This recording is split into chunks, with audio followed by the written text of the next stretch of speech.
दर्पण में हम लोग पढ़े थे कि उत्तल दर्पण में वस्तु दूरी, प्रतिबिंब दूरी तथा फोकस दूरी में संबंध स्थापित करें। उसी तरह से लेंस में होता है कि उत्तल लेंस में प्रतिबिंब दूरी, वस्तु दूरी तथा फोकस दूरी में संबंध स्थापित करें, या उत्तल लेंस में 1/v - 1/u बराबर 1/f प्रमाणित करें, जिसको कहते हैं लेंस सूत्र।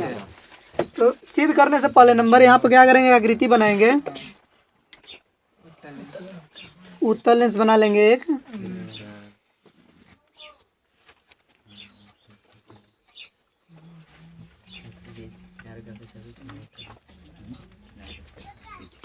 ये हो गया मुख्य अक्ष, ये हो गया उसका प्रकाश केंद्र, ये इधर हो गया इसका प्रथम मुख्य फोकस,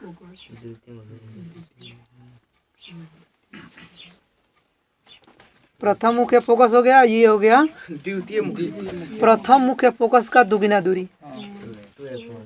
इधर होगा क्या, द्वितीय मुख्य फोकस ना, द्वितीय मुख्य फोकस का यानी कि F2, ये हो जाएगा 2F2, द्वितीय मुख्य फोकस का दुगुना दूरी। अगर मान लो कि कोई वस्तु रखा गया है प्रथम मुख्य फोकस के दुगुने दूरी और अनंत के बीच में कोई वस्तु रख दिया गया, यहाँ पे एक वस्तु रख दिया गया है, ये जाएगा लेंस तक, ये वस्तु का नाम रख ले रहे हैं ए पी। लेंस के बाद जाने के बाद में क्या होगा, पहले यहाँ से एक प्रकाश केंद्र से गुजारेंगे एक रेखा, इस तरह से जाएगा ना। उसके बाद में ये यहाँ से मुड़ता है तो कहाँ से जाता है, फोकस से गुजरता है, F2 से।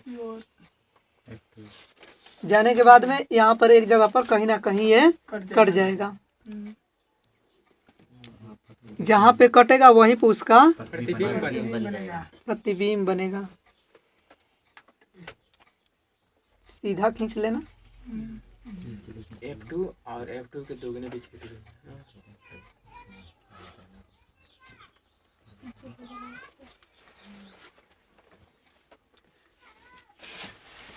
यहाँ पे जाएगा तो यहाँ पे बन गया इसका प्रतिबिंब। ये उल्टा प्रतिबिंब बन रहा है ना जी, तो ऊपर हो जाएगा A डैश, नीचे हो गया B डैश। अब ध्यान दो, जहाँ यहाँ पर F2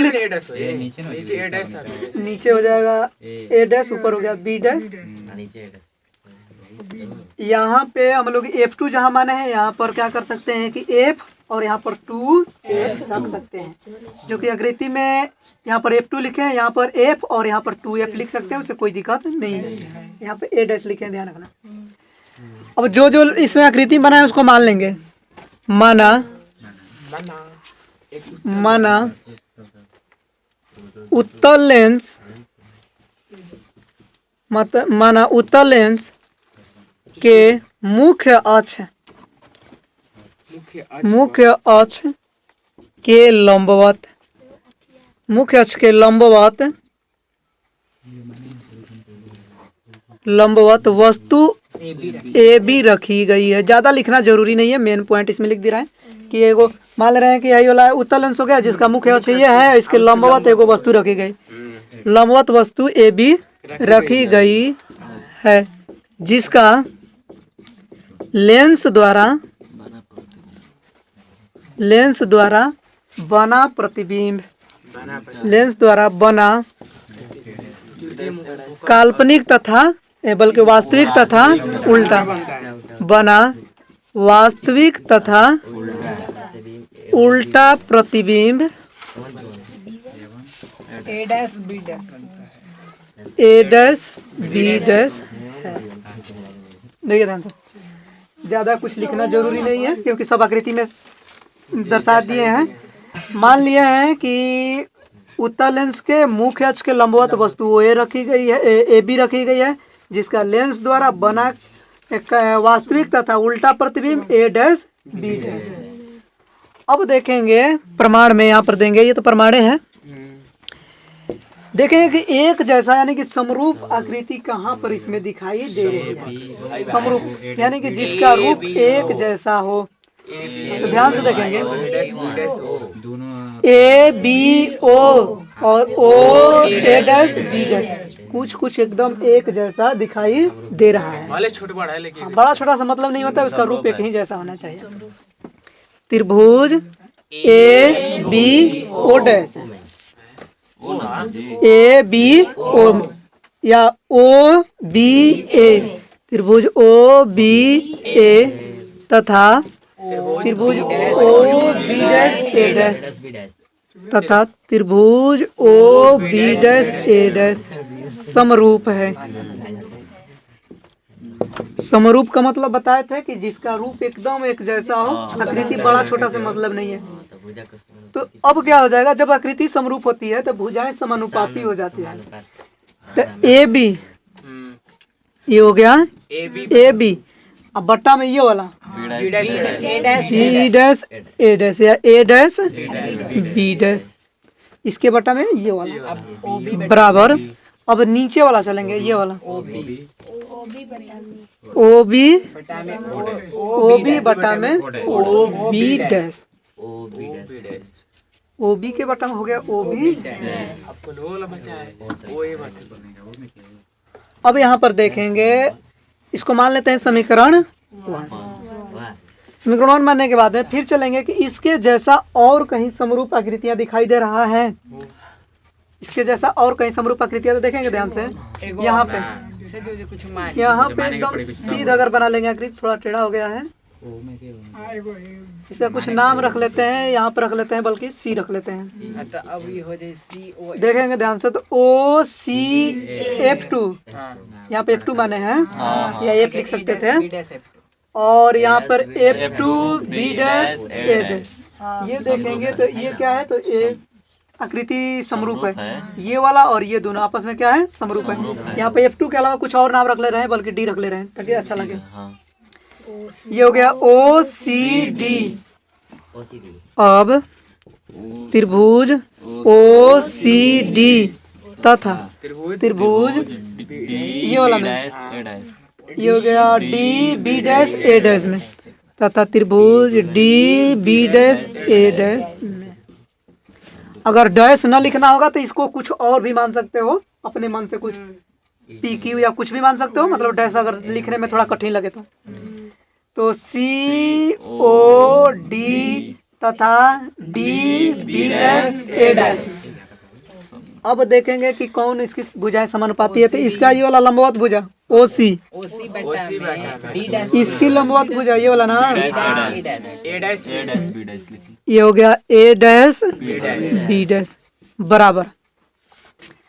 फिर इसमें चलेंगे, यानी कि नीचे तो ओ डी बटा में डी, ओ डी बटा में ये वाला डी बी डैश। फिर से देखिए सी ओ डी में है लंबवत भुजा ओ सी, एकरा में लंबवत भुजा ए डैश बी डैश। फिर है ना त्रिभुज में जब चलेंगे तो इसका आधार इसका आधार हो जाएगा ये वाला, जिस जहाँ लंबवत होता है, जिस भुजा पे लंब रहेगा वहीं उसका आधार हो जाता है। जहाँ पे खड़ा रहेगा जो लंबवत रहेगा, यहाँ पर ये 90 डिग्री कोण बना है, यहाँ पे इसका 90 डिग्री का बन रहा है, इसका ऊपर वाला आधार, तो ये वाला आधार इसका ऊपर है। तो हो गया इसका आधार हो गया ओ डी, ओ F2 लिख सकते थे तो ओ डी लिख लिए हैं, तो इसका आधार हो जाएगा डी बी डैश, इसलिए ओ डी बी डैश। अब क्या करेंगे, इसको आगे बढ़ाते हैं। ओ सी के बदले क्या लिख सकते हैं, ए बी, क्योंकि ये समानांतर है, ये जो है उसके समानांतर ये रेखा खींचा गया। और समानांतर रेखाओं में अगर लंबवत कोई रेखा खींच दिया जाए तो हमेशा क्या होगा, बराबर। समांतर रेखाओं के बीच लंबवत दूरी बराबर होती है। तो हाई वाला एक रेखा हो गया, बराबर हो गया ना। ये हो गया ओ सी की जगह पे ए बी लिख लिया, इधर हो गया ए डैश बी डैश बराबर। फिर देखेंगे कि ओ डी, तो ओ डी को इसी तरह से छोड़ लेते हैं ओ डी। अब देखेंगे ध्यान से यहाँ पर डी बी डैश, ये डी बी डैश, तो इसको कैसे लिख सकते हैं, डी बी डैश है तो ये हो गया डी बी डैश,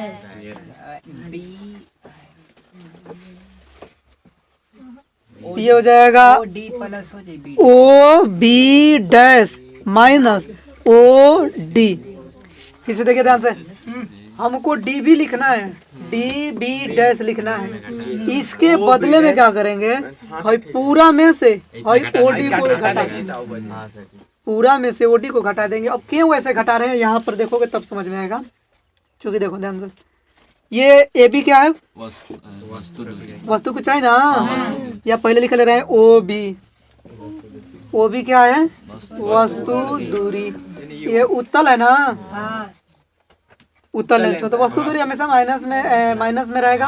वस्तु दूरी होता है ना माइनस में। या इस तरह से भी जान सकते हो कि निर्देशांक चिन्ह परिपाटी के अनुसार कि ये प्रकाश केंद्र से जो बाईं ओर रहेगा वो हमेशा क्या होगा, ये हो गया वस्तु दूरी। फिर ये हो गया ये ओ बी डैश ना, ओ बी डैश, ये क्या है, प्रतिबिंब दूरी है, प्रतिबिंब दूरी।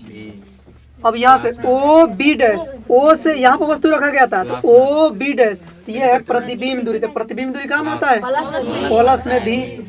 ऐसे भी निर्देशांक चिन्ह परिपाटी के अनुसार कहा गया है कि लेंस से जो दाईं ओर होगा वो हमेशा धनात्मक होगा। यहाँ पर ओ बी ये क्या हो गया, वस्तु दूरी ना, वस्तु दूरी यू, इसको कैसे दर्शाएंगे, प्रकाश केंद्र से जो भी अगर बाएं तरफ रहेगा कोई भी आकृति या दूरी नापना होगा तो उसको रखने में माइनस में। O B dash, O B dash तो जो प्रतिबिंब दूरी है, यानी कि इसका प्रतिबिंब बना है इस वस्तु का यहाँ पे ना, आइए इसको मापे में किसे, प्लस में भी से ना, क्योंकि ये इसको हमको मापना किधर है, प्रकाश केंद्र से दाईं ओर। तो प्रकाश केंद्र से दाईं ओर मापेंगे तो ये हो जाएगा प्लस में। उसी प्रकार से इसके एक और आवश्यकता पड़ेगा, ओ एफ टू या ओडी लिख सकते हैं। ये क्या है, फोकस दूरी, फोकस दूरी यानी कि द्वितीय मुख्य फोकस दूरी है। तो फोकस दूरी वो किससे दर्शाया जाता है, प्लस में रहेगा ना, प्लस में रहेगा क्योंकि ये प्रकाश केंद्र से इधर जा रहा है, दाईं ओर जा रहा है ना, दाईं ओर। अब यहाँ पर देख लो, ध्यान दो, यहाँ पे डी बी डैश, इसमें ओसी को हम लोग चेंज कर लिए, ध्यान दो, ओसी को चेंज करके ये भी लिख लिए। क्यों, क्योंकि इसमें होना चाहिए जहाँ पे ये है ओसी है, ये हो गया ओसी के जगह पर लिखे हैं ए बी ना, ए बी क्यों, क्योंकि ये समीकरण दोनों बराबर हो जाएगा। पहले इसको समीकरण 2 मान ले रहे हैं। अब देखो ध्यान से, इधर देखो ओ बी इसमें आया है, ओ बी डैश ये भी आया है, और इधर देखेंगे ओडी, ये हो गया ओ डी, जिसको हम लोग लिखे हैं ओ एफ टू, तो बल्कि लिख ले रहे हैं ओ डी, ओ डी। या यहाँ पर एफ मानते तो लिखते ओ एफ, यहाँ पर 2F मान लिए होते तो ये हो जाता द्वितीय मुख्य फोकस। तो यहाँ पर हम लोग क्या माने, डी माने है ना, तो ओडी हो गया क्या, फोकस दूरी। फोकस दूरी को किससे दर्शाया जाता है, अब यहाँ पर देखेंगे तो ये ओडी भी आ गया इसमें, लेकिन ये वाला नहीं आया था, डी बी डैश इसमें कहीं आया था, नहीं आया। इसीलिए इस डी बी डैश को बदल कर क्या कर दिए हैं कि लिख लिया ऐसा कि कुछ तीनों में आ जाए, क्योंकि इन्हीं में संबंध दर्शाना था। तो इसीलिए डी बी डैश को क्या लिखे थे, ऐसे लिखे थे कि तीनों में आ जाए। तो O B dash minus O D dash, तो ओ बी डैश भी आ गया, ओ डी डैश भी आ गया, मतलब ओ डी भी आ गया। तो ऐसे लिखना है कि वस्तु दूरी और प्रतिबिंब दूरी तथा फोकस दूरी के बीच में ये सभी माने आए, यानी उसी के अंतर्गत है। अब समीकरण 1 तथा 2 से देखेंगे। समीकरण 1 तथा 2 से देख रहे हैं कि LHS दोनों का बराबर हो गया, RHS भी बराबर हो जाएगा। ये हो जाएगा ओ बी बट्टा में ओ बी डैश बराबर ओ डी बट्टा में O B dash minus O D. जब LHS बराबर तो दोनों के RHS बराबर, इधर वाला बराबर तो उधर वाला बराबर कर लिए। अब क्या करेंगे कि इसके मान को बैठाएंगे। ओ बी की जगह पर कितना है, ओ बी डैश की जगह पर ओ डी की जगह पर ओ बी डैश की जगह पर ओ डी की जगह पर ओ डी की जगह पर हो गया। तीसरा तिरछे गुणा कर ले रहे हैं यहाँ पे, चलो यहाँ पे बल्कि लिख ले रहे हैं। देखो ध्यान से, यहाँ पर F2 लिखे हैं तो बल्कि F लिख लेना तू लोग भी, और यहाँ पर 2F कर लेना, किताब में F दिया होगा, यहाँ भी F लिख दे रहे हैं। हाँ जहाँ जहाँ डी बा तहाँ तहाँ जहाँ जहाँ डी है वहाँ पे एफ लिख लेना ताकि अच्छा लगे। सर यहाँ पे देखिए ना, इसमें भी दिया हाँ एफ ए दिया होगा, तो जहाँ जहाँ डी है वहाँ पे एफ लिख लिए। चलो देखो बाद में सुधार लेना। इधर देखो क्रॉस मल्टीपल गुणा करेंगे, तिरछी ना वाह। हाँ। तो माइनस यू इंटू ये हो जाएगा माइनस यू भी, इसमें गुणा किए हैं माइनस माइनस प्लस, यू में भी में गुणा हुई तो U F minus minus plus ना, एकरा में गुणा हुई भी एफ। अब दोनों तरफ यू बी एफ से अब क्या कर ले रहे हैं कि सबको एक तरफ कर ले रहे हैं, हाँ माइनस यू भी प्लस यू एफ अब प्लस यू एफ माइनस भी है। माइनस भी एफ, और क्या बचे हेयर से हेयर ला दिए। अब दोनों तरफ यू भी एफ से भाग दे रहे हैं, यू भी एफ से भाग देने पर हाँ, कुल के बाटा में यू भी एफ हो जाए, सब में क्या करेंगे कि यू भी एफ से भाग देंगे, ताकि माइनस यू भी बटा में यू भी एफ प्लस यू एफ बटा में यू भी एफ माइनस भी एफ बटा में यू भी एफ बराबर 0 बटा में यू भी एफ। भी एफ से भी एफ कट गई, यू एफ से यू एफ कट गया, यू भी से यू भी कट गया, हाँ यू और भी एफ कटा है। हाँ, तो ये बचा। इधर बच गया माइनस 1 बटा एफ एक बटा भी माइनस 1 बटा यू बराबर 0 भाई, भाग होते बराबर हो गया इधर 0। इसको यहीं पे छोड़ दे रहे हैं, 1 बटा भी माइनस 1 बटा यू अभी माइनस में जाएगा तो प्लस में दर्पण सूत्र 1 बटा 1, यही लेंस सूत्र हो गया प्रूव्ड, यानी साबित कर दिया।